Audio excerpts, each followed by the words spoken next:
Monder Blataz. Je vais lui demander de s'approcher. Voilà. Si on nous avait dit à Collonges que j'aurais le plaisir de t'accueillir dans mon église à Paris Sud, certainement on aurait rigolé. On aurait bien ri, oui. Mais c'est le cas aujourd'hui. Non, tu ne rêves pas et moi non plus. Tu es bien là. Et le Seigneur te chargera donc d'apporter cette parole. Alors, que vous dire de Francine? Bien entendu qu'elle est née, elle a grandi en Guadeloupe. Elle a étudié la gestion d'entreprise. Elle a aussi reçu un appel du Seigneur. Elle a voulu étudier la théologie. Elle a pris la décision de partir à Collonges. Elle a réussi avec, on peut le dire, hein, avec beaucoup de félicitations, eh bien, son diplôme en théologie. Elle a exercé aussi en Guadeloupe. Et depuis peu, le Seigneur a mis dans son cœur, après, bien avant le mariage, puisqu'elle est mariée à Teddy, qui est avec nous ce matin. Donc, il nous salue. Vous voyez qu'ils sont assortis. Hein. Je l'ai noté. Question d'harmonie. Donc, ils sont mariés depuis juillet 2013. Et le Seigneur a mis dans leur cœur un projet pour un institut, Médiation Plus. Et certainement, ils auront l'occasion de vous dire un peu plus que ce que je peux vous dire maintenant. Mais en tout cas, la vocation, c'est le mariage, le couple, la stabilité pour la famille. Et nous sommes très heureux de les accueillir ce matin. Pour ceux qui ont eu l'occasion de lire un livre qui est récent, à savoir comment l'Église, les enfants et les jeunes, sachez que Pasteur Francine a coécrit cet ouvrage que je vous recommande, l'Église, les enfants et les jeunes. Et d'ailleurs, elle a écrit un article très intéressant, comment parler de sexualité aux jeunes de l'Église. Je ne serai pas plus long, il faut que je m'arrête et que le Seigneur, maintenant, soit sur toi pour la prédication de sa parole. Bienvenue. Merci. Merci à toi.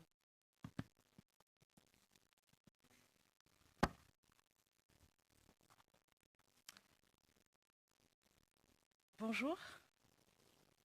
Bonjour, Église de Paris Sud. C'est timide, hein, tout ça. Hein. Bonjour, Église de Paris Sud. Comment va l'Église de Paris Sud? Bien? Je veux le croire. Bonjour à tous les visiteurs, à tous ceux qui ont fait le déplacement pour venir ici ce matin et participer avec nous à ce culte que nous rendons au Seigneur. Nous sommes vraiment heureux de vivre, je le pense, ensemble. Et moi, d'être avec vous ce matin, aussi tout au long de la semaine, je le serai. Et je pense que nous allons passer une semaine qui va nous emmener dans des réalités qui sont réellement profondes. Un vaste programme qui vous est proposé avec toute l'équipe de la famille, où j'ai pu collaborer avec Nathalie, avec le pasteur aussi, votre pasteur, pour pouvoir vous proposer un programme qui ait du sens dans vos vies, qui puisse transformer, je le crois et je le souhaite, le Seigneur le souhaite, qui puisse transformer votre vie. Alors, des semaines sur la famille, certainement vous en avez déjà connu et vous en connaîtrez encore. Et il s'avère que celle-ci ne sera pas la même. Elle sera différente. Et je m'y engage au nom du Seigneur pour qu'elle soit différente. Parce qu'elle impactera assurément votre vie actuelle et votre vie éternelle. Quelle que soit votre situation familiale. Alors, vous l'avez entendu, que vous soyez célibataire, que vous soyez fiancé, en perspective de vous marier, jeune marié ou marié depuis un certain temps, vous êtes tous séparés, divorcés, vous êtes tous conviés à ces conférences. Alors, peut-être que vous n'aviez pas su que cette semaine, elle est en perspective, vous débarquez et vous vous rendez compte qu'il y a une semaine qui est en train de se passer, vous n'avez pas encore fait de projet pour y venir. Je vous invite à considérer cette invitation sérieusement et à faire des plans pour vous y rendre. Pour venir dimanche, et vous avez tout le programme déjà, qui vous est présenté, ici sur le petit fascicule que je vous invite à prendre avec moi, si vous le voulez bien. On va considérer un petit peu rapidement ce que nous allons pouvoir vivre ensemble, de quoi nous allons pouvoir parler, car nous allons réellement mener des réflexions profondes sur la famille et pas que la famille, puisque vous vous rendez bien compte que nous parlerons spécifiquement de mariage. Alors vous allez peut-être me dire, mais qu'est-ce que ça a à voir, famille et mariage? Après tout, on parle de famille, on parle de mariage. Qu'est-ce qu'il en est des enfants dans tout ça? On oublie les enfants, on met les enfants en marge. Mes frères, mes sœurs, voyez-vous, dans la vie, il faut, je le crois, parfois faire des choix. Et des choix qui ont du sens, car ils visent l'essentiel. Oui, la famille est composée d'enfants. Oui, un programme pourrait être aussi proposé aux enfants dans cette semaine. Et ne pas leur donner l'impression d'en être écartés. Mais voyez-vous, je crois que, bien au contraire, en parlant de mariage, on parle de la réalité aussi des enfants, des jeunes. Car des enfants sans famille, ça n'existe pas. Vous êtes d'accord avec moi? Et des familles et des enfants sans l'existence d'un couple et d'un couple fondé sur le mariage pour ceux qui sont chrétiens, ça n'existe pas non plus. C'est ce que nous croyons, même si la société propose autre chose. Mais nous croyons dans le mariage. Et nous croyons qu'une famille bien instituée, bien constituée, elle est constituée au sein du mariage divin. En d'autres termes, on ne peut donc pas parler de famille, on ne peut donc pas traiter des problèmes de la famille rencontrés par la famille actuelle et à venir, en construction, des familles qui sont en construction ou qui sont déjà construites, sans parler du mariage. Or, il s'avère qu'en matière de mariage, notre société, nos églises nous invitent à en parler. Je ne sais pas si vous entendez les informations comme moi, depuis l'année dernière, et encore aujourd'hui, il n'y a pas si longtemps, hier encore, on parlait de mariage, en plein décrin dans les informations. Nous sommes, en tant qu'Église chrétienne, et qui plus est adventiste, appelés. Nous sommes conviés, nous sommes obligés, nous sommes imposés de parler de mariage. Et de mariage tel que Dieu le voit et le considère. Alors, oui, c'est la raison pour laquelle j'ai souhaité, avec vous, prendre ce temps pour en parler durant la semaine. Nous allons aujourd'hui, cet après-midi en particulier, après ce culte, qui parlera de ce thème en spécificité, marié, pourquoi le devenir et pourquoi le rester. Cet après-midi, ce programme va s'adresser spécifiquement aux jeunes, à ceux qui ne sont pas encore mariés, qui y pensent, qui hésitent ou qui ont le projet, mais aussi à tous ceux qui lui sont déjà bien mariés, bien mariés. Vous êtes conviés cet après-midi à venir. Nous allons vous proposer un programme qui va peut-être vous encourager à réfléchir sur à quoi vas-tu dire oui ou à quoi as-tu dit oui. Je vous invite à juste regarder le petit paragraphe qui vous invitera à comprendre de ce dont nous allons parler. Mais vous viendrez cet après-midi et nous reconsidérerons tout cela. Nous ferons des ateliers. Venez, ça sera intéressant pour vous. Ça sera intéressant. Demain, à l'Église de l'Espérance, de 19h à 20h15, nous parlerons encore de mariage pour changer. Et si le mariage n'avait pas pour but de te rendre heureux comme tu le penses? Waouh!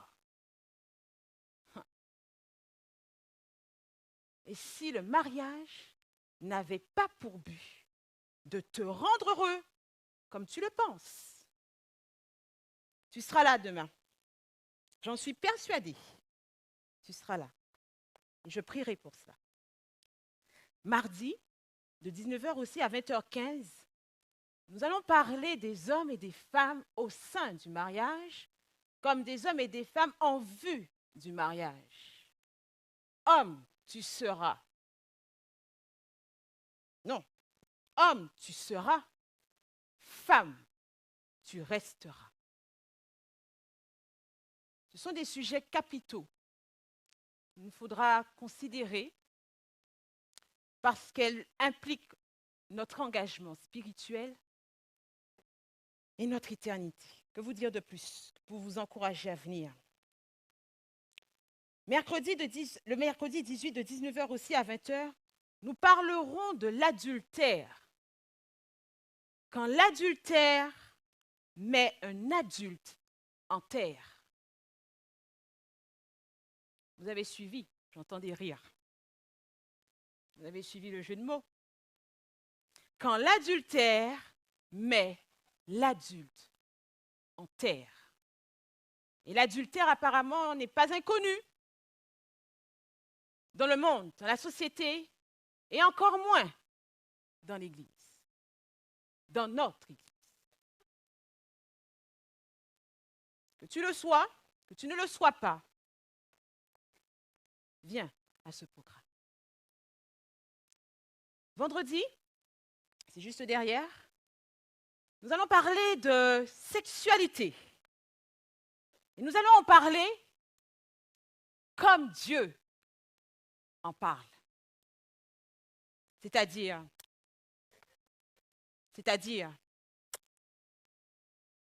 comme Dieu en parle.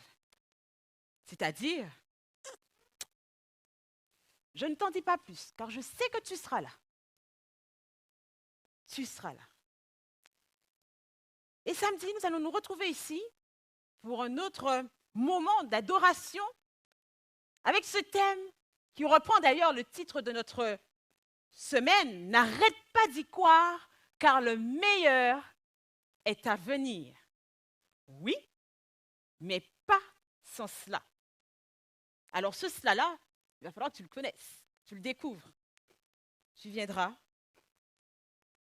Et le samedi après-midi, il y aura donc un programme, un plateau télé qui sera organisé avec des professionnels de conseillers, composés de conseillers conjugaux, d'un conseiller conjugal, d'un psychothérapeute, thérapeute familial, conseiller en éducation, tout pour nous permettre, pour vous permettre de réfléchir autour de la réalité de la crise au foyer. Quelles crises? Car elles sont multiples. Nous allons discuter et donner des pistes d'orientation dans la résolution des crises au sein du foyer, car des crises, on en connaît. Alors, le pasteur, votre pasteur, a omis de dire quelque chose qui me semble important pour vous de savoir en ce qui me concerne. Je ne voulais pas en dire tellement plus, mais je me dois de le dire. C'est vrai que je suis pasteur, mais je suis aussi conseillère conjugale et familiale. Et de par ce titre-là, vous comprenez bien que mon approche de l'évangile, mon approche de la compréhension théologique et de ma compréhension, je dirais, de notre théologie adventiste a forcément un impact ou une visée, une orientation familiale. Et forcément, ma pratique de conseillère conjugale a forcément un impact, en tout cas une perspective adventiste, chrétienne en tout cas. Donc, je ne peux me tenir pendant une semaine devant vous en vous parlant de famille, en vous exhortant, en vous appelant à l'idéal de Dieu, sans considérer votre réalité en tant qu'individu, dans votre famille, dans votre vie personnelle. Je ne peux passer une semaine sans vous donner la possibilité, l'opportunité, en tant que professionnel de la famille, l'opportunité pour vous d'avoir un lieu d'écoute. Vous serez bousculé forcément pendant la semaine. Vous aurez des interpellations, je l'espère. Vous viendrez pour ça et vous serez servis pour cela. Mais alors, pour aller plus loin, car il nous faut aller plus loin. Car il vous faut aller plus loin. Mais il vous faut aussi avoir les moyens d'aller plus loin dans votre vie.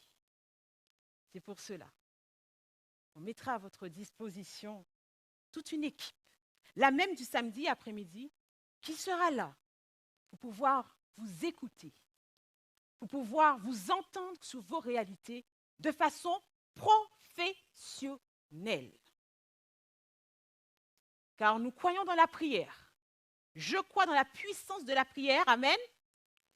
Mais je crois aussi que Dieu a prévu des professionnels pour compléter, parfaire son action dans vos vies comme dans la mienne. Alors pensez-y. Prévoyez un temps dimanche matin. Il se déroulera à l'église de Paris-Sud, boulevard de l'Hôpital. Un temps où vous pourrez venir. 30 minutes vous sera accordé par personne pour pouvoir passer ce temps où il vous sera donné la possibilité de déposer quelque chose. Je ne sais pas quoi. Et je ne veux pas le savoir. Ça sera entre vous et ce professionnel qui sera soumis au respect de la confidentialité.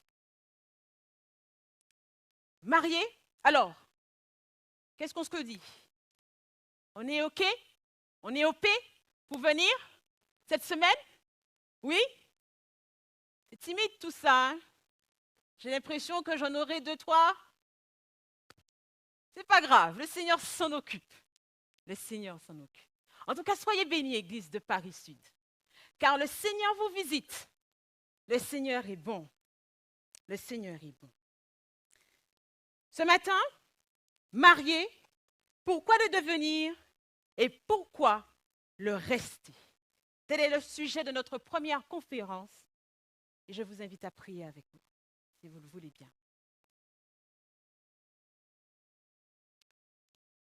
J'aurais aimé au Seigneur que tu sois là, toi en personne, pour parler à ton Église. J'aurais aimé que tu leur dises tout ce que tu m'as enseigné, ce dont tu m'as convaincu. J'aurais aimé que tu le dises avec tes mots, car tu le dirais bien mieux que moi. Mais il s'avère que tu as choisi l'homme et la femme dans sa petitesse, dans ses défauts, avec ses défauts, pour parler de toi, le Dieu, le grand Dieu parfait et infini. Il te plaît d'utiliser la faiblesse pour manifester ta toute-puissance. Qu'il en soit donc ainsi, Père. J'adhère et j'accepte. Que ta volonté soit faite au travers de moi en Jésus-Christ. Je t'ai prié. Amen. Marié, pourquoi le devenir et pourquoi le rester? Bon nombre d'entre nous croyons ou avons cru qu'un couple ne peut s'engager dans le mariage que grâce à l'amour qu'un homme et une femme peuvent se manifester. Le mariage basé sur la raison qui existait juste avant le XVIIIe siècle, le XIXe, n'a plus de raison d'être aujourd'hui. Avant, on se mariait par raison. Aujourd'hui, on ne se marie que par amour. La raison, point d'interrogation. Seuls les sentiments a priori fondent le choix de se marier. Je t'aime, tu m'aimes, on s'aime. Nos cœurs font boum boum. Alors, marions-nous. Pourquoi ne nous marions-nous pas? Je ne peux l'expliquer, je me sens bien avec toi. Et je veux passer le restant de ma vie avec toi. Marions-nous. Mais je l'affirme, Je l'affirme et je le confirme. Cette conception unique du mariage basée sur l'amour et l'amour seul a conduit bien des couples à l'échec. Et vous serez d'accord avec moi. C'est-à-dire, je parle d'échec à l'enfer sur terre. Car, mes frères et sœurs, comme le disait un célèbre auteur, le mariage peut aussi bien nous laisser entrevoir le paradis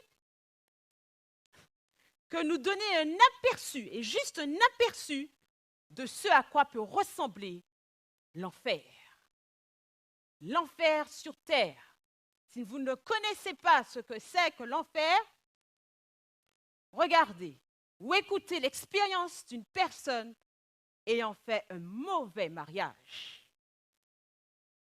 Et vous en avez certainement déjà vu autour de vous.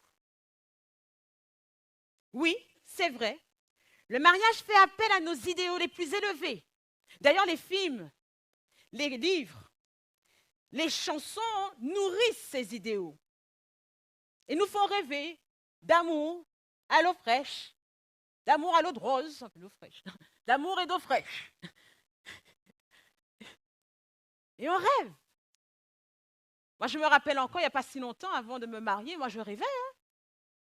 Ah oui, oui, oui, je rêvais. Je passais du temps, parfois, au-delà de mes cours en théologie, à regarder des films qui me faisaient planer. Planer. Je vous dirai cet après-midi comment on atterrit très vite. Mais cet après-midi, toute la semaine d'ailleurs. Mais revenons à ce que nous disions. Le mariage. Le mariage et l'amour nous font rêver. On imagine qu'un jour viendra où on sera une princesse.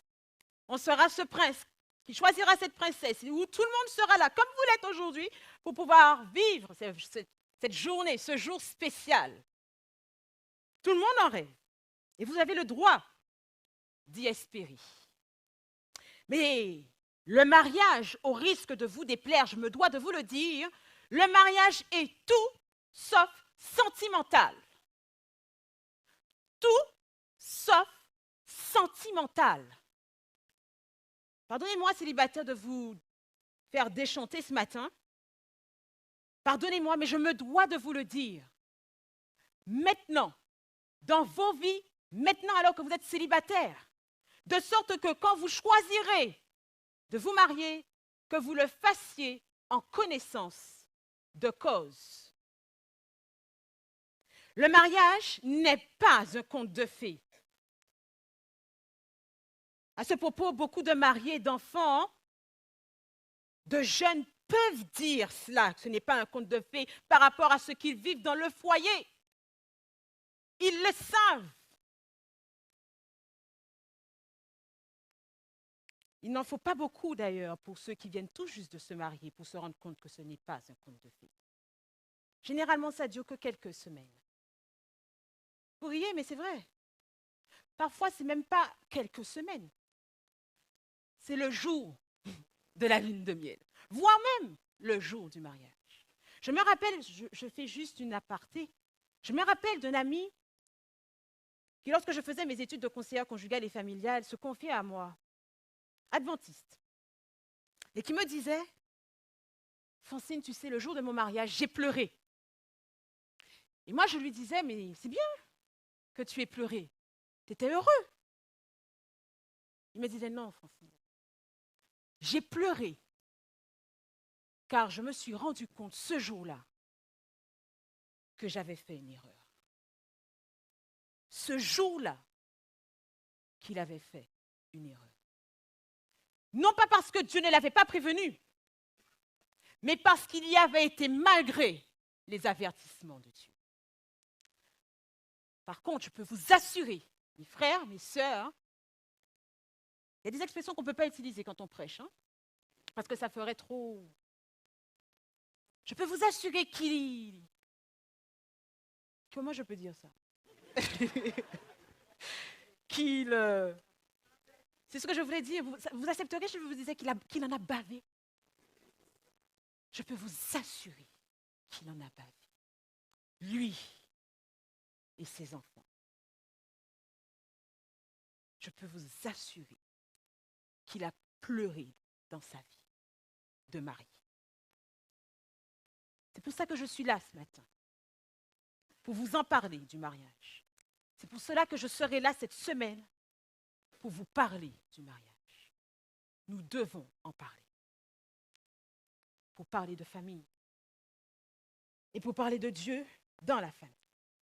Alors, vu sous cet angle-là, si je vous parle de mariage qui est tout sauf sentiment, qui n'est pas un conte de fées, alors à quoi bon se marier?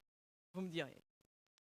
Et vous pourriez aussi me dire que d'ailleurs, le mariage n'est autre qu'un attrape-nigo. Puisqu'a priori, on nous dit cela et a priori, ce n'est pas cela. On nous fait croire cela et a priori, ce n'est pas cela. Donc, c'est un attrape-nigo. Et je vous dirais oui, ça l'est. C'est un attrape-nigo.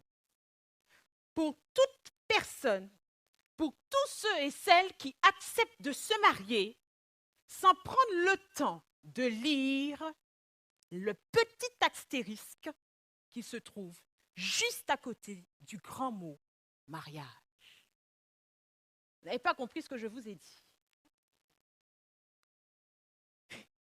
Le mariage est forcément un attrape-nigo pour tous ceux et celles qui acceptent de se marier sans avoir pris le temps de lire. Vous savez, généralement dans les contrats, il se passe quoi? Ou des contrats ou même dans les grandes publicités. Alors vous avez le grand mot qui apparaît, et puis juste à côté, vous avez le petit, qui généralement est très très petit, mais pas des moindres, car très important, puisqu'il nous renvoie au paragraphe essentiel de ce pourquoi on s'engage. Le truc, c'est qu'on ne prend pas le temps de le lire. Mais quand problème arrive, vous savez, dans des contrats d'assurance ou autres, quand les problèmes arrivent, on rappelle au client qu'il y avait ce détail et qu'il vous était donné le temps de le lire. Mais malheureusement, vous aviez omis de le lire. Et pourtant, c'était le plus important. Alors, la question se pose. À côté du mot à côté du grand mot mariage, avec l'astérisque, pas astérix, astérisque. Moi, oui, et du coup, atterrisque. Oui, ça commence à...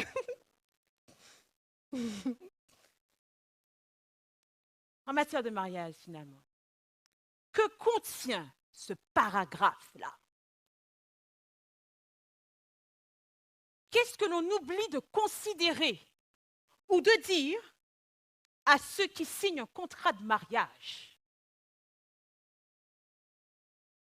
À ceux qui signent l'engagement devant le ciel, devant les hommes, l'engagement face à quelqu'un d'autre, face à un homme, face à une femme. Quels sont, dans ces paragraphes, les deux éléments qui sont importants à considérer? Quels sont-ils? Oui, frères et sœurs, je vais vous affirmer ce matin, je viens pour vous affirmer ce matin qu'il y a deux points à considérer de façon indéniable.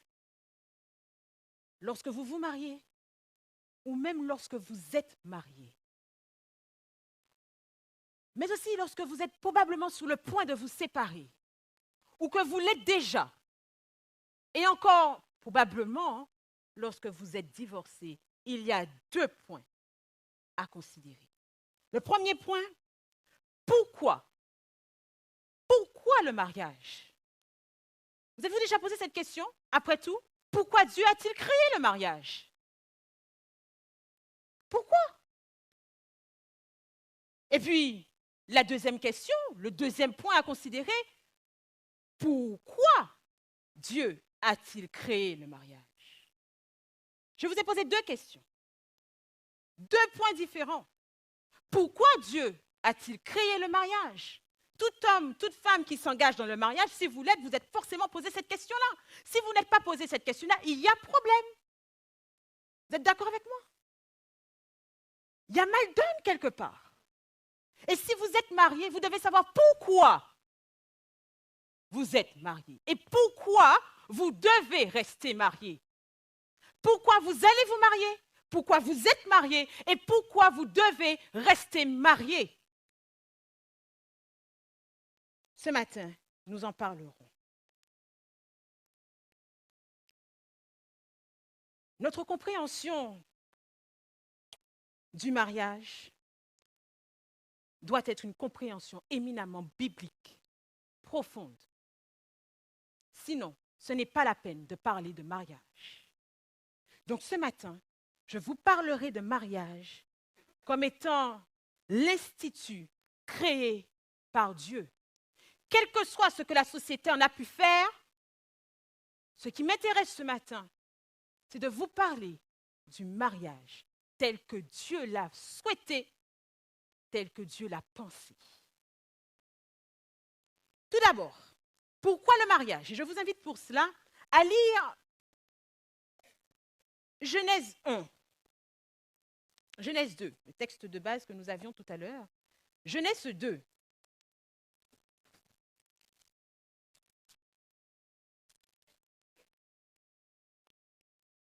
Et nous lisons au verset 23.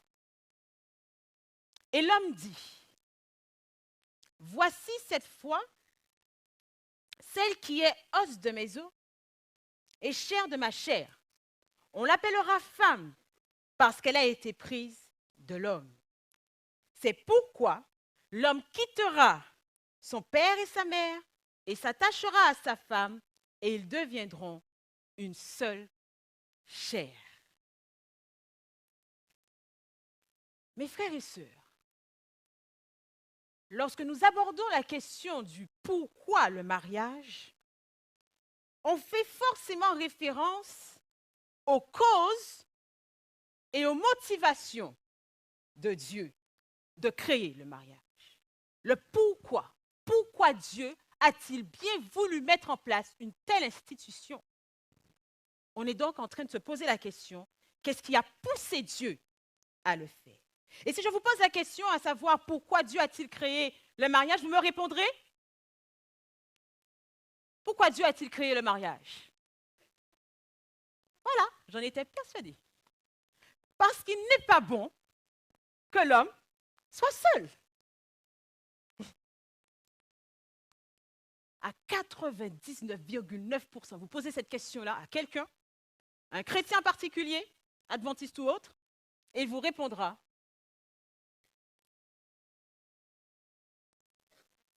allez-y, n'ayez pas peur, parce qu'il n'est pas bon pour l'homme d'être seul.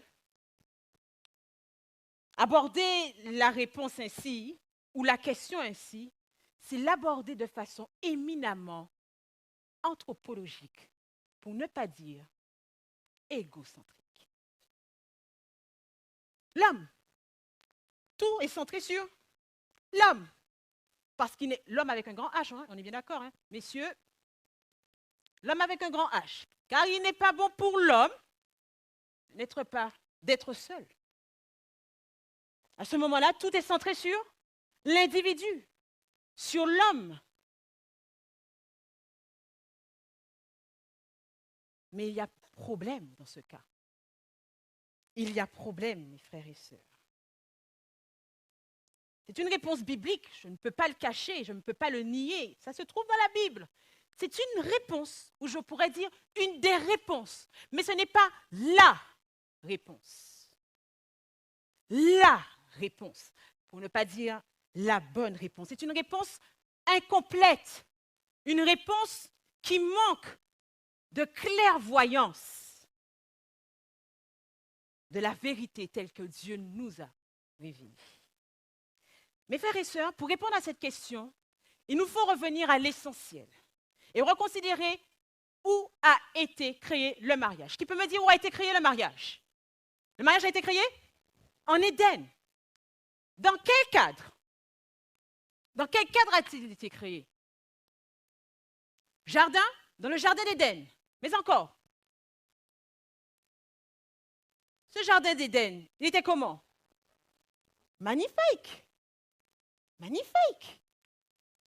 Un jardin d'Éden qui était autre qu'un paradis.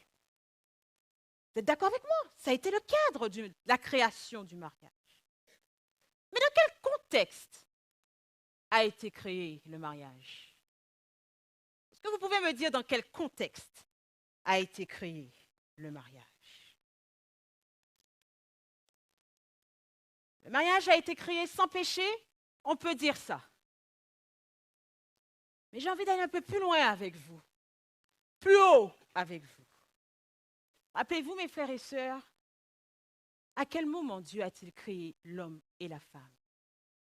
Il l'a créé lorsque le conflit cosmique avait déjà explosé dans le ciel.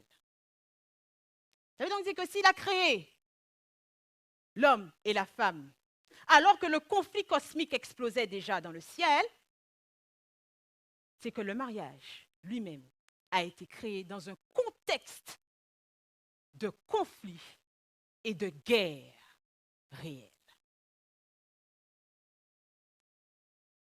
Le mariage a été créé, oui, dans un jardin d'Éden qui est paradisiaque, ça c'est le cadre. Mais le mariage a été aussi créé dans un contexte de tension, de conflit, d'opposition, car explosait déjà dans le ciel un conflit entre Satan et Dieu. Et pourtant, Dieu choisit de créer le mariage dans ce contexte-là. Le problème n'était pas encore réglé entre ce qui se passait avec Satan au ciel, qui était déjà devenu l'ennemi de Dieu. Alors, vous pourrez me dire, mais qu'est-ce que ça a à voir avec le mariage? Eh bien, justement, ça a tout à voir avec le mariage. Comme ça a tout à voir avec la réalité humaine. Le conflit cosmique est complètement intégré dans notre réalité d'être humain, car nous avons été créés après le conflit cosmique.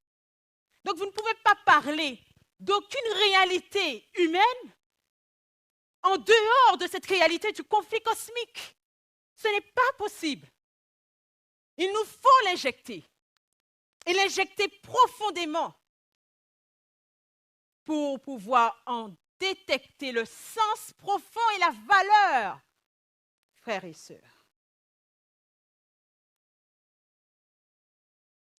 Oui, la Bible nous le dit, nous n'avons pas besoin des écrits d'Ellen White pour comprendre qu'il existait déjà un conflit. Alors, lorsque je dis ça, je prends garde pour qu'on ne dise pas que je ne crois pas dans les esprits de l'esprit de prophétie. J'y crois à 200%. Et je vous en parlerai cette semaine.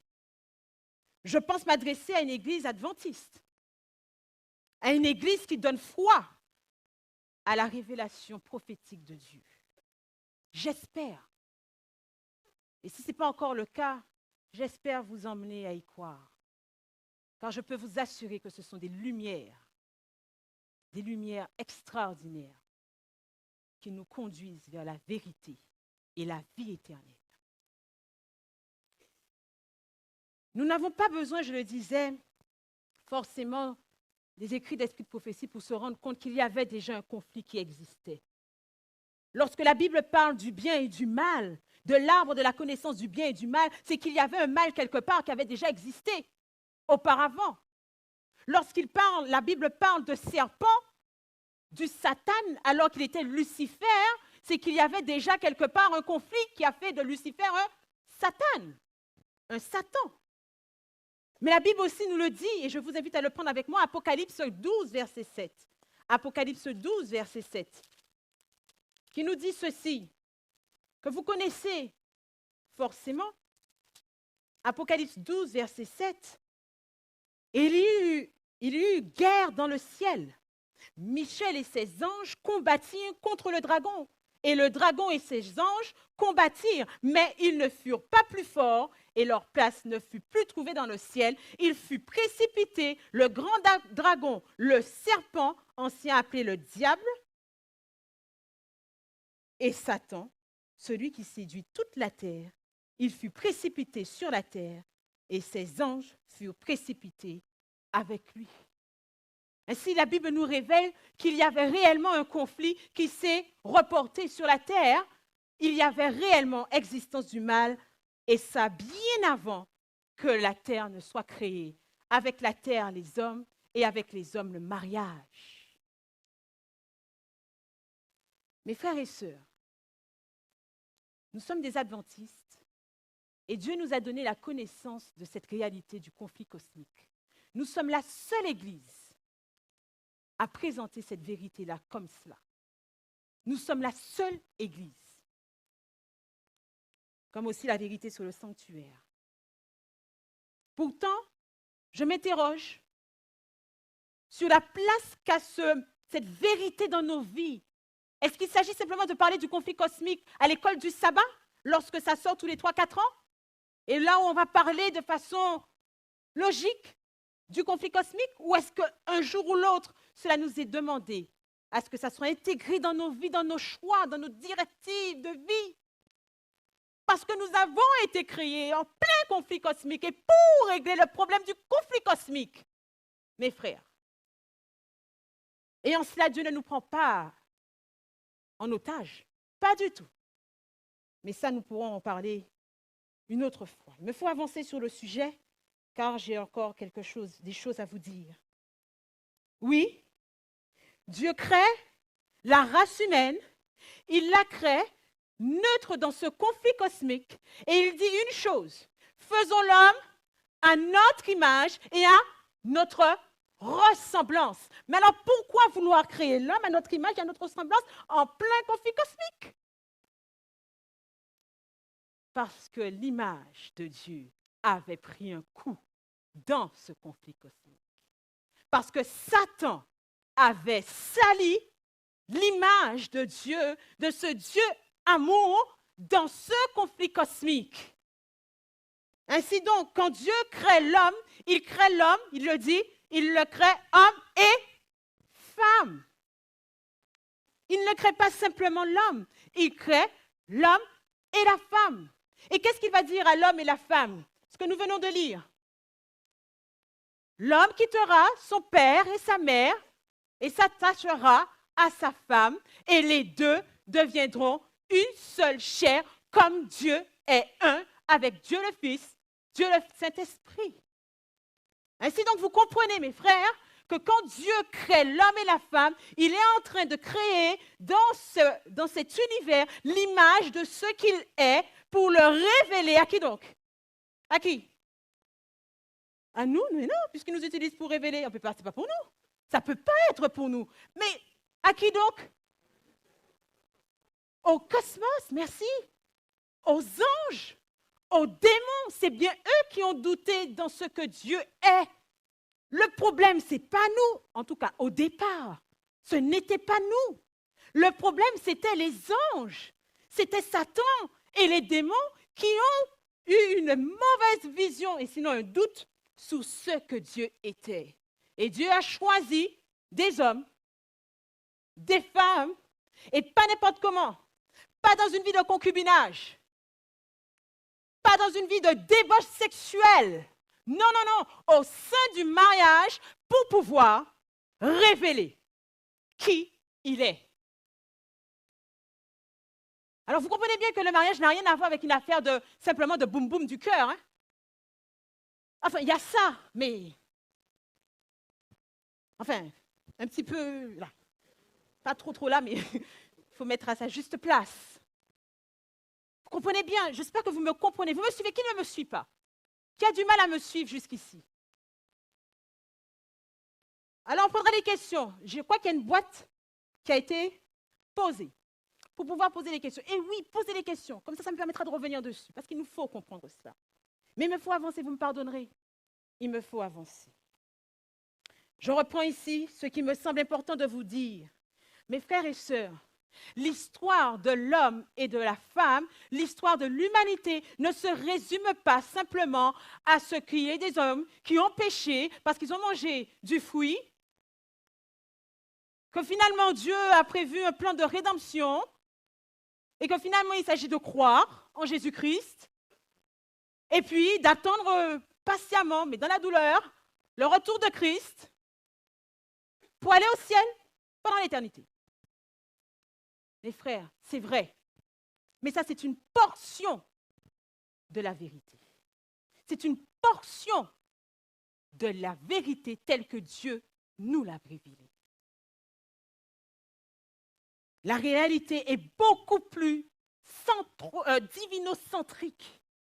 Elle est beaucoup plus christocentrique. Et non pas que centrée sur l'homme et ses besoins et ses malheurs et sa vie éternelle. C'est déjà réglé en Jésus-Christ. Car il n'y a plus de condamnation pour ceux qui sont en Jésus-Christ. Amen. Il n'y a plus de condamnation. Dieu a réglé ce problème-là et on va en parler tout à l'heure. Il a réglé ce problème-là. Il y a autre chose en jeu, mes frères. Et Dieu l'a présenté et expliqué.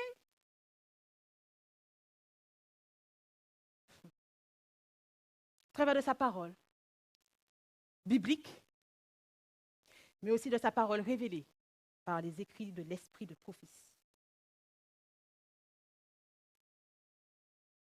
Quand Dieu cria l'homme, il vit qu'il n'était pas bon pour l'homme d'être seul. Mais pas pour les raisons que vous pensez. Pas pour les raisons que vous pensez. Il n'était pas bon pour l'homme d'être seul, car il était nécessaire pour lui d'avoir une compagne, une conjointe, une épouse ou un époux, en tout cas oui pour l'homme, une épouse, et qu'au sein du mariage, il soit possible de révéler qui est Dieu. Et Dieu est amour. Vous comprenez pourquoi on parle d'amour? Vous comprenez à quel moment qu'on parle d'amour? Et pas que d'amour sentiment. On va y revenir tout à l'heure. On va y revenir. Il était donc important pour Dieu, au travers du mariage et dans l'union et l'unité d'un homme et d'une femme, et pas de deux hommes ni de deux femmes, ça n'a aucun sens. C'est nul et non avenu pour Dieu, ce n'est même pas pensable pour Dieu. Ce n'est pas pensable. Ce n'est pas acceptable pour Dieu. Car c'est dans la diversité, la différence, que Dieu veut vivre l'unité et manifester l'unité qu'il est lui-même avec Dieu le Fils et Dieu le Saint-Esprit. Vous comprenez pourquoi c'est un non-sens chronique, cette affaire de mariage,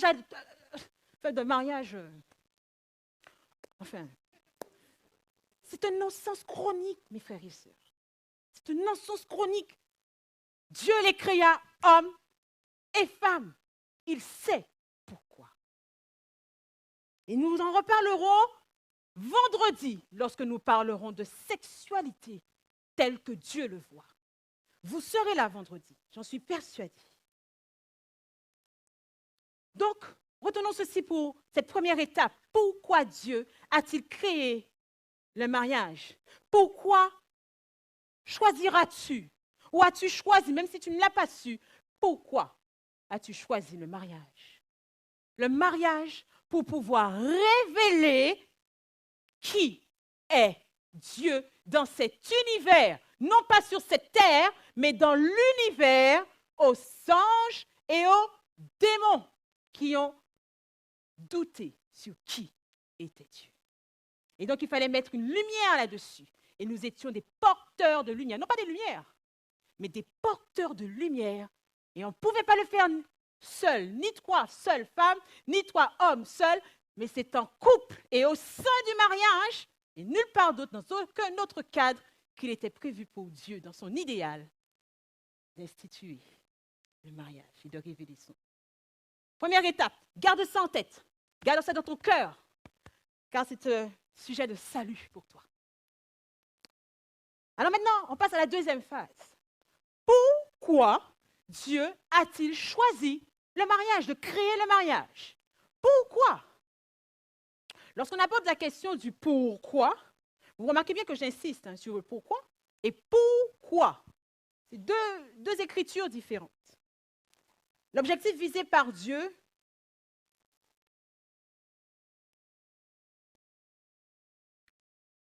enfin j'explique ici le pourquoi, ici ça explique les finalités de Dieu, l'objectif de Dieu. On a vu tout à l'heure les causes, maintenant il s'agit de parler des finalités des objectifs. Pourquoi? Dans quelle vision, dans quel but que Dieu crée le mariage? Quel état de style, ses intentions en finalité? Dieu a souhaité révéler l'amour qu'il est, nous l'avons dit. Mais mes frères et sœurs, ne nous y trompons pas.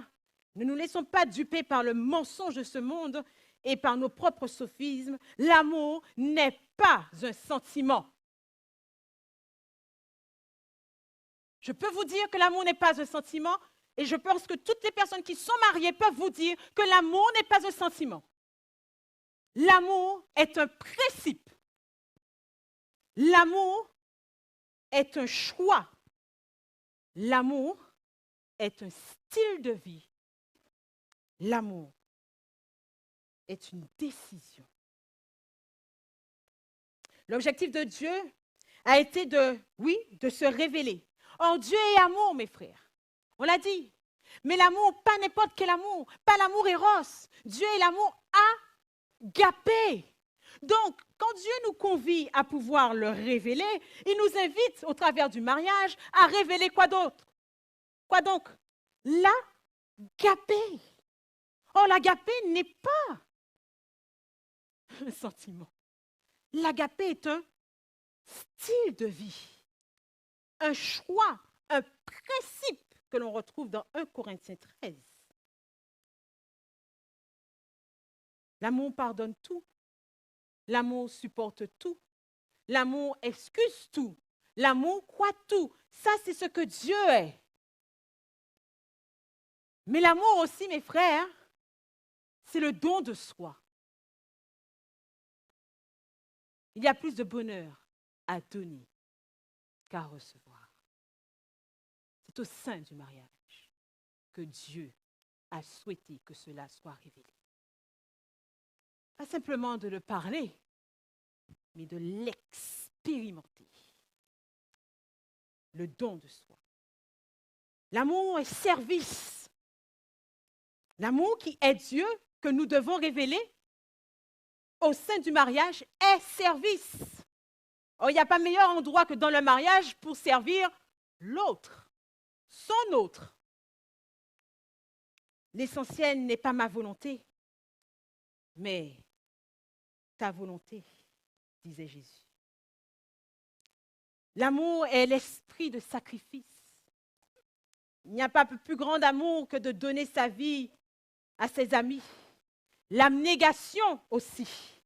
Que le premier soit le dernier. C'est au sein du foyer, c'est au sein du mariage que Dieu avait prévu que tout cela se vive pour révéler à l'univers qui il est.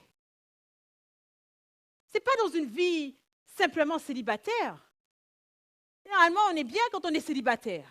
Tout se passe très bien, on est parfait limite. Car on n'est pas confronté à la réalité de l'autre, de l'altérité. Mais quand on est confronté à l'altérité, on apprend ce qu'est l'amour.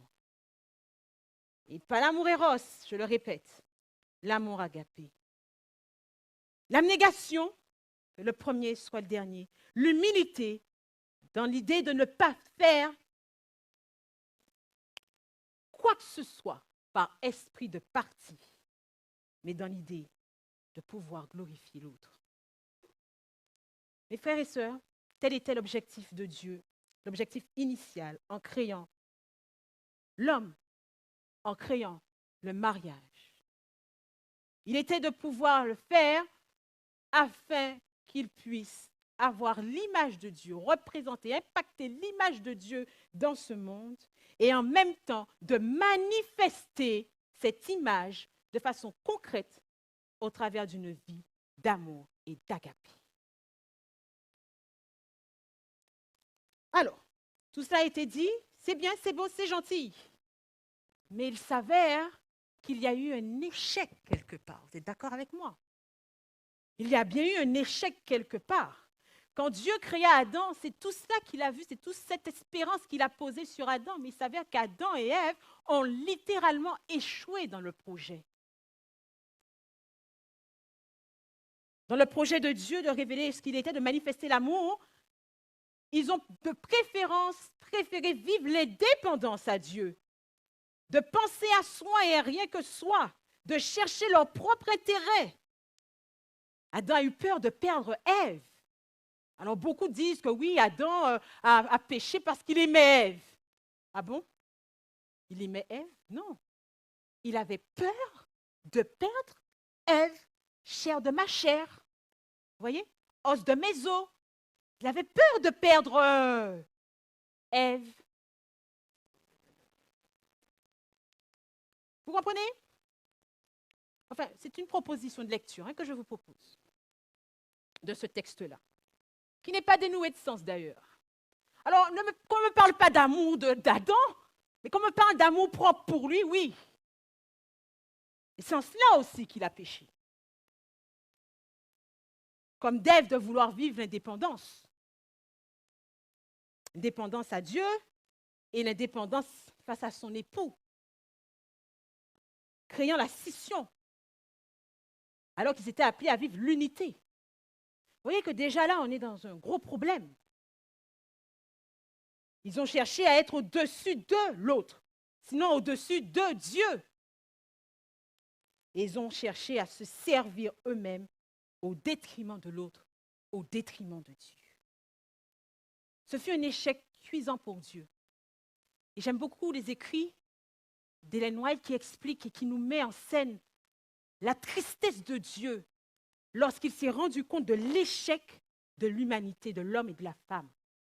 Alors qu'il avait mis tant d'espoir, alors que se vivait dans sa réalité à lui, Dieu, un conflit déjà, son conflit, son problème ne faisait que s'agrandir avec un tel échec. Mes frères et sœurs, Dieu s'est trouvé dans un problème plus grave qu'il ne l'était auparavant. Et vous comprenez pourquoi? Lorsqu'on parle du conflit cosmique, on est en train de dire que c'est la gloire de Dieu, l'image de Dieu, qui a été attaquée.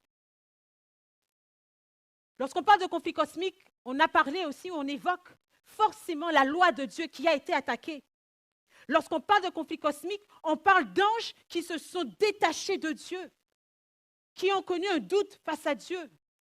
Lorsqu'on parle de conflit cosmique, on parle d'amour agapé qui finalement a été piétiné par l'amour du moi et du rien que moi, d'Ésaïe 47, verset 8.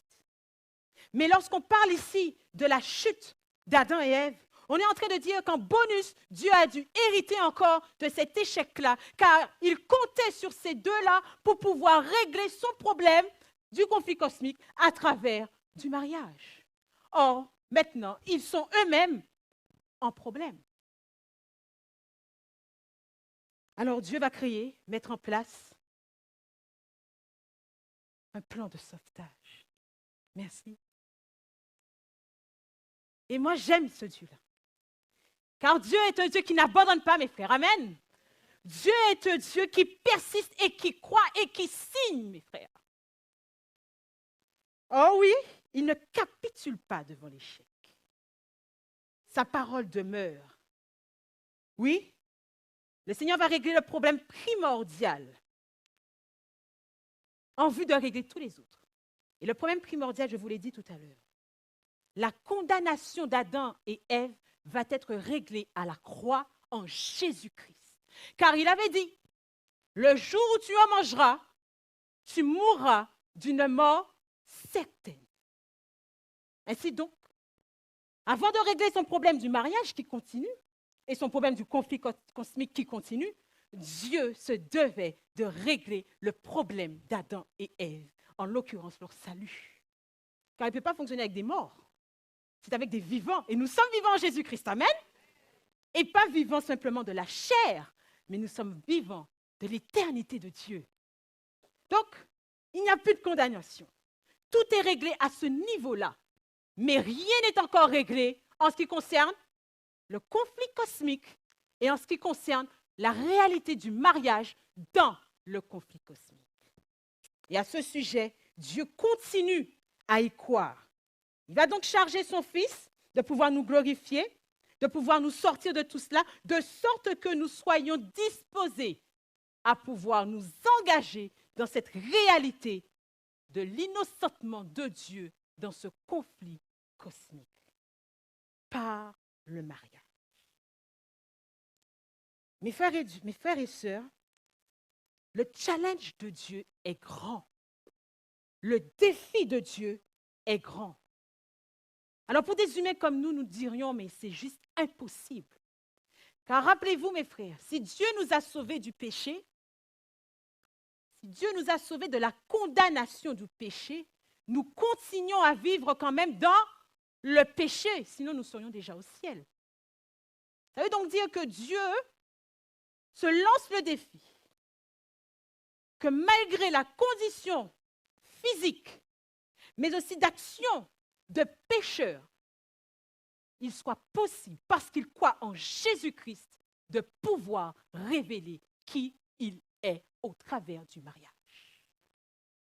Oui, je dis amen à cela, parce que c'est un challenge haut, large et profond, mes frères. Vous n'avez peut-être pas saisi, parce que je n'ai pas entendu assez d'amen. C'est bizarre, hein, ça. Je me dis qu'il y a un problème. J'ai peut-être quelque chose que je n'ai pas bien dit, que je vais répéter. Le challenge est grand pour Dieu, voire impossible. Il n'y a rien d'impossible pour Dieu. Et je voudrais même pouvoir dire que plus la chose est catastrophique, plus Dieu aime cette affaire-là, puisqu'elle va révéler sa gloire et sa toute-puissance. Or, il savait que la condition de l'homme n'a pas guère changé, sinon il bénéficie d'une foi en Jésus-Christ qui lui est offerte par Dieu. Mais son appel à régler le problème du conflit cosmique, de la révélation de l'image de Dieu demeure. Et de le révéler au travers du mariage demeure. Rien n'a changé car Dieu ne revient pas sur ses décisions. Il est le même hier, aujourd'hui et demain. Éternellement. En d'autres termes, mes frères et sœurs, j'ai envie de te dire, chers frères, chères sœurs, dans le domaine du mariage, tu es convié. Tu es invité par Dieu à pouvoir te positionner et à pouvoir t'engager en connaissance de cause de ces réalités-là. Car Dieu cherche un peuple. Il cherche un peuple. Il cherche des hommes et des femmes. Il cherche des jeunes filles et des jeunes hommes qui puissent comprendre ces vérités-là, qui ont été succinctement présentées et qui veulent se positionner et s'engager pour la gloire de Dieu au sein du mariage et par leur mariage. Il cherche des chrétiens et des chrétiens adventistes qui, allant se marier ou qui, se mariant, choisissent de se positionner pour cette mission-là, en connaissance de cause, qui ne se marient pas à tout va, au gré des sentiments, mais qui pensent et qui réfléchissent, qui raisonnent. Car Dieu nous a donné l'intelligence pour cela. Et au-delà de l'intelligence, il nous a donné le savoir pour ça. Nous avons tout. Nous avons tout. Et c'est comme si qu'il le dit d'ailleurs, peuple qui est riche, mais à la fois qui est pauvre, aveugle et nu. Pourquoi? Non pas que Dieu n'ait pas donné ce qu'il faut, mais c'est que nous négligeons ce que nous avons. Nous négligeons bien trop souvent ce que nous avons. Mes frères, mes sœurs, jeunes filles, jeunes hommes, je veux te dire que Dieu compte sur toi. Tu n'es pas né dans cette génération pour rien. Tu es né en connaissance de cause et Dieu t'a choisi pour pouvoir participer à la résolution de ce conflit qui existe depuis trop bien longtemps entre lui et Satan. Et il faut bien le régler, ce conflit-là. Et tu es témoin, tu es pièce à conviction, tu es un joker pour ça. L'évangile. Pas seulement l'évangile, qu'il s'agit de se dire que l'on est sauvé en Jésus-Christ, non. L'évangile doit être prêché, et prêché pratiquement, tangiblement. Et comment allez-vous le prêcher? Si au sein des foyers, il n'y a que des débâcles, si on se marie pour des raisons qui ne sont pas les bonnes et qui vont forcément entraîner des débâcles, comment Dieu pourra-t-il compter sur un peuple, sur une église, sur laquelle il compte, la dernière qui plus est, si elle ne comprend pas ces vérités éternelles? Parce que le monde a besoin de voir la manifestation de la gloire de Dieu, mes frères et sœurs. Et il a besoin de le voir, non pas simplement quand on vient le sabbat matin à l'église habillé, classe, tout ce que vous voulez. Il a besoin de le voir au sein de nos foyers. Le monde. Et pas n'importe quel foyer, hein. Du genre le foyer qui arrive le sabbat matin. Le grand amour. Le grand amour. Je t'aime, tu m'aimes, on n'a jamais été plus heureux que ça. Et arrivé dans la voiture, à la maison, ce n'est pas de ce genre de foyer sur lequel Dieu compte. Mes frères, nous avons besoin de recevoir le salut, d'être régénérés par le salut de Jésus-Christ, mais nous avons besoin de vivre le salut avec notre conjoint, grâce à notre conjoint, pour notre conjoint. Mes frères, Dieu cherche et Dieu attend. Pendant combien de temps encore va-t-il attendre? Car son retour a été retardé. Pourquoi, à votre avis? Pourquoi? Je vais conclure ici. Je pourrais vous dire beaucoup d'autres choses, mais je vais conclure ici.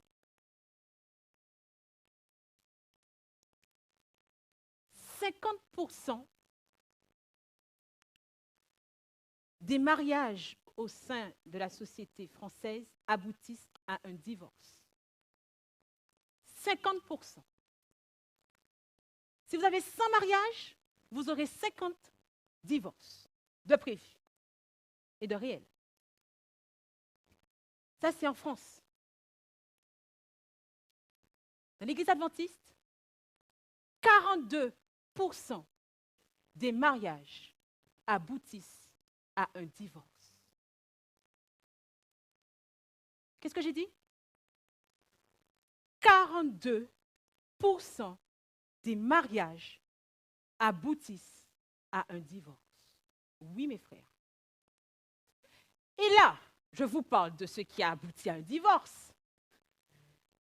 Parce que des mariages qui ne sont que des pseudo-mariages, il en existe. Et ce n'est pas compté là-dedans, ce n'est pas comptabilisé là-dedans. Vous savez, les mariages où chacun fait chambre à part, ce n'est pas comptabilisé là-dedans. Et ça existe dans nos églises. Puis aucune vie sexuelle, puis aucun échange, puis aucun partage, rien du tout. On cohabite. Ce n'est pas comptabilisé là-dedans. 50%, 42%. Pas une grande différence, vous me direz. Je serai d'accord avec vous. Mes frères, pardonnez-moi de vous le dire, mais Satan triomphe royalement en ce qui concerne l'échec dans le mariage. Et il s'entraîne très bien. C'est dire ici, mes frères, qu'il y a une anomalie. Et pourquoi cette anomalie? Certainement parce que nous abordons le mariage comme le monde aborde le mariage. Nous abordons le mariage de façon totalement terre à terre. Sans intelligence réellement. Nous manquons de bénéficier de cette intelligence que Dieu nous a donnée et qu'il a révélée. Nous manquons de le faire. Mes frères, le mariage est une affaire sérieuse. Dieu le prend au sérieux. Il restera toujours une affaire sérieuse pour Dieu. Mes frères, nous ne pouvons pas entrer dans le mariage avec des pensées humaines du mariage. Ce n'est pas possible parce que le mariage n'a pas été créé par un homme. Le mariage a été créé par Dieu. C'est une institution divine. Donc, il nous faut comprendre la réalité de Dieu, du mariage, pour avoir quelque peu l'assurance de réussir son mariage. Vous ne pouvez pas faire fi de cela, non. Vous ne pouvez pas vous laisser imbiber par ce que le monde nous enseigne, par la vision du monde du mariage, et penser mettre Dieu dedans, en vous disant que oui, on se marie avec Dieu. Mon œil, pardonnez-moi, mais mon œil, c'est que prétexte pour donner une espèce de floriture spirituelle, mais en fait, ça manque totalement de profondeur spirituelle. Totalement. D'ailleurs, les chiffres sont là pour le dire. Car quelques mois après, on les voit en consultation. Quelques mois après, on entend parler de divorce. Ainsi, je m'adresse à toi, célibataire. Si tu envisages de te marier, ce que je te souhaite, car c'est une belle chose, malgré tout. Il est bon d'être marié. Il est bon d'être aimé. Mais il est surtout très bon d'apprendre à aimer. C'est dur. C'est pas humain. Mais c'est bon. Je te souhaite que tu te maries un jour. Mais veille, s'il te plaît, à ne pas te marier ou ne pas penser te marier sans comprendre ces réalités-là. Ça serait l'échec assuré.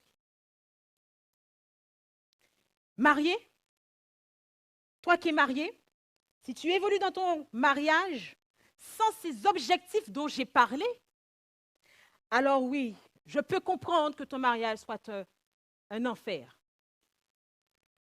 Je peux comprendre que tu puisses envisager de divorcer. Mais pense malgré tout à la gloire de Dieu. Pense malgré tout que tout n'est pas centré sur toi. Tout ne se joue pas autour de toi et de ta petite vie, ou de tes malheurs, ou de tes souffrances.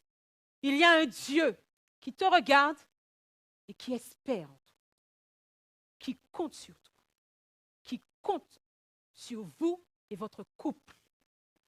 Prends courage, prie, mais n'arrête pas d'y croire. Non, n'arrête pas d'y croire, car le meilleur est à venir, pour toi comme pour Dieu. C'est la raison pour laquelle je t'invite à grandir dans la sagesse. C'est la raison pour laquelle je t'invite à changer de tangente. C'est la raison pour laquelle je te fortifie. En tout cas, je l'ai souhaité aujourd'hui. J'espère que tout ce que je t'ai dit te parle, te touche, t'emmène à la réflexion et à la réflexion profonde. Je ne veux pas te juger. Je ne veux pas te critiquer. Je veux encore moins te condamner. Quelle que soit ta situation familiale. Je veux simplement te dire que j'aime mon Dieu. Oh oui, je l'aime. Et ce Dieu-là,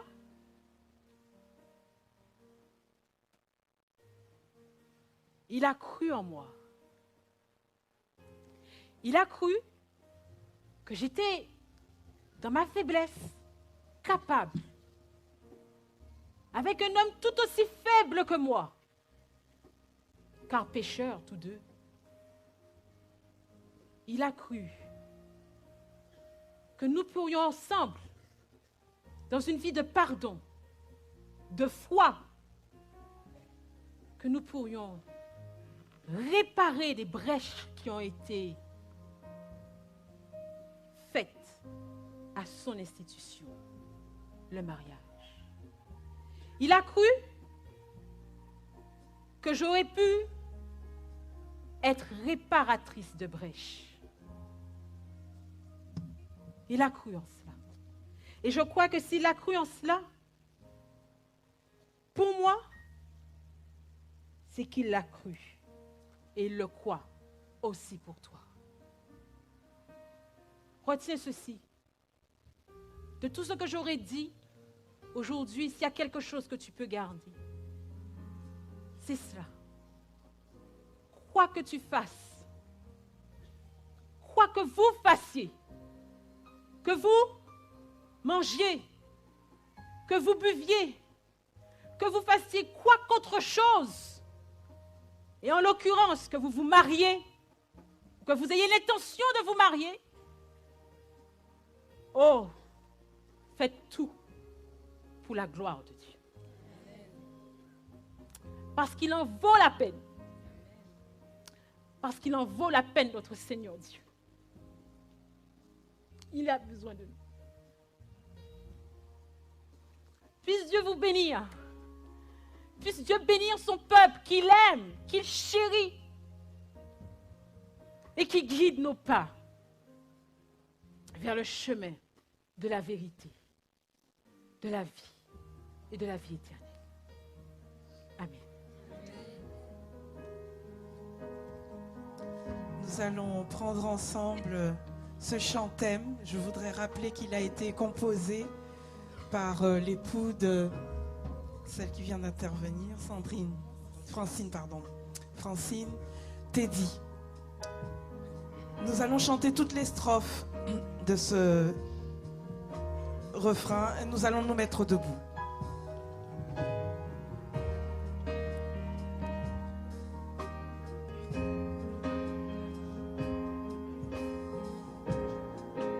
Deux strophes.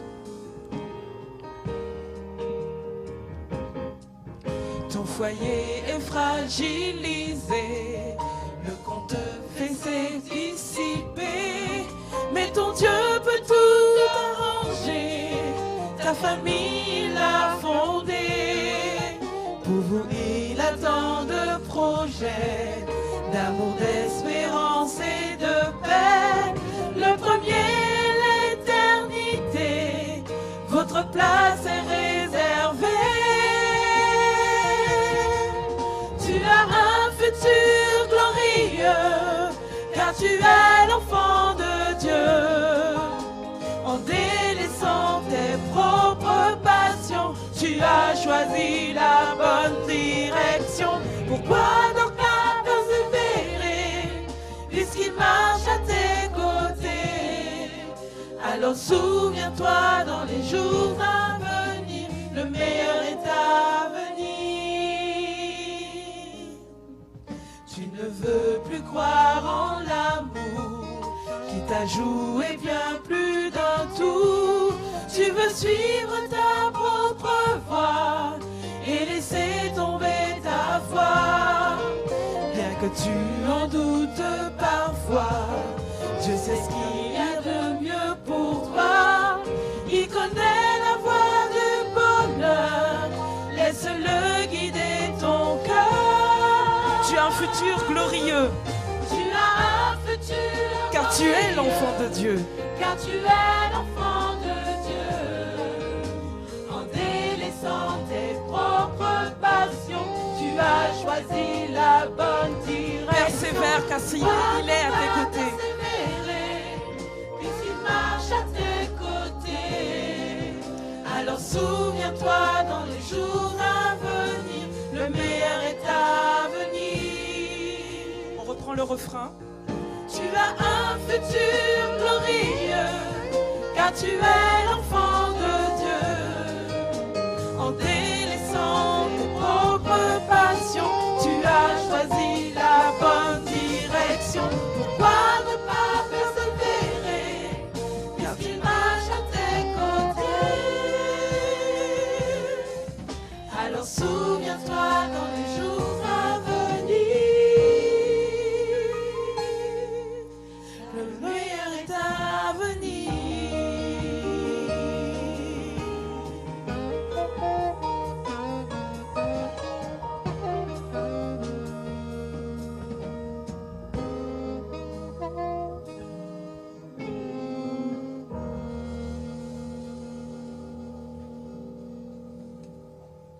Oui, Seigneur, nous le croyons et tu l'as dit, le meilleur est à venir. L'éternité est devant nous. Et tu as tout pourvu pour cela. Ce matin, tu nous as parlé de choses essentielles, essentielles pour nous comme pour toi. Oh, je te vois, ô Seigneur, assis dans les boxes des accusés, alors que ton jugement est en plein déroulement, et où tu poses le regard sur nous comme étant tes témoins, comme étant tes défenseurs, tes jokers. J'ai l'impression de te voir comme étant vulnérable, mais en même temps tu es Dieu. Tu es celui sur lequel on compte. Nous jeunes, célibataires, nous jeunes, mariés, nous jeunes, ô Seigneur, puisses-tu te manifester dans la vie de tout un chacun, dans la vie des adultes, en désarroi, profondément atteints par leur vie, profondément atteints par les conséquences de leur choix. Manifeste-toi, ô Seigneur, cette semaine. Révèle-toi dans ta vérité, dans ta splendeur. Libère ton peuple. Apporte le soulagement. Apporte la vérité qui affranchit et qui transforme à salut. Remplis chaque être, ô Seigneur, de ta grâce ce midi. Oh oui, Saint-Esprit, descend. Descends sur nous. Inonde-nous de tes bienfaits. Inonde-nous de ta douceur, cette douceur que nous ne connaissons pas parfois entre couples. Inonde-nous, Seigneur, cet esprit de ta joie, de ton amour, de ton humilité, de ton esprit de service. Le monde a besoin de le voir et nous de le vivre. Bénis ton peuple devant toi, incliné. Bénis ton peuple que tu aimes, Seigneur. Je te le demande non pas que je doute que tu le fasses, mais c'est parce que je crois que tu le fais, que je veux juste collaborer, adhérer avec toi dans ce plan d'amour. En Jésus-Christ, je t'ai prié. Amen.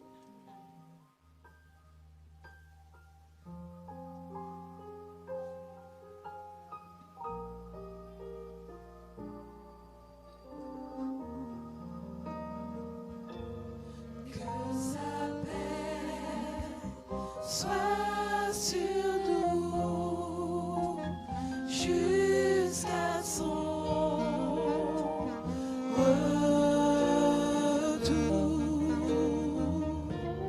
que sa paix soit sur nous jusqu'à son retour.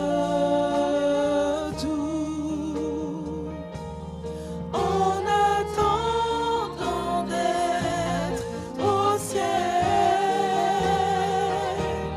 où les larmes ne seront plus, qu'il nous donne la force de tenir jusqu'à son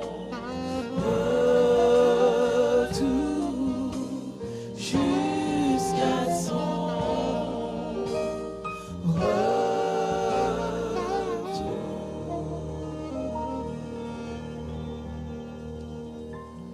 Restons en position pour recevoir la bénédiction.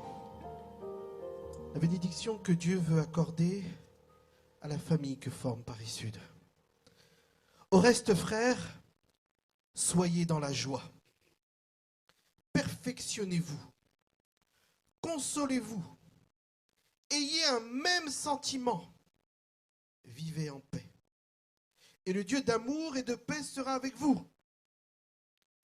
Que la grâce du Seigneur Jésus-Christ, l'amour de Dieu et la communication du Saint-Esprit soient avec vous tous. Allons en paix. Amen.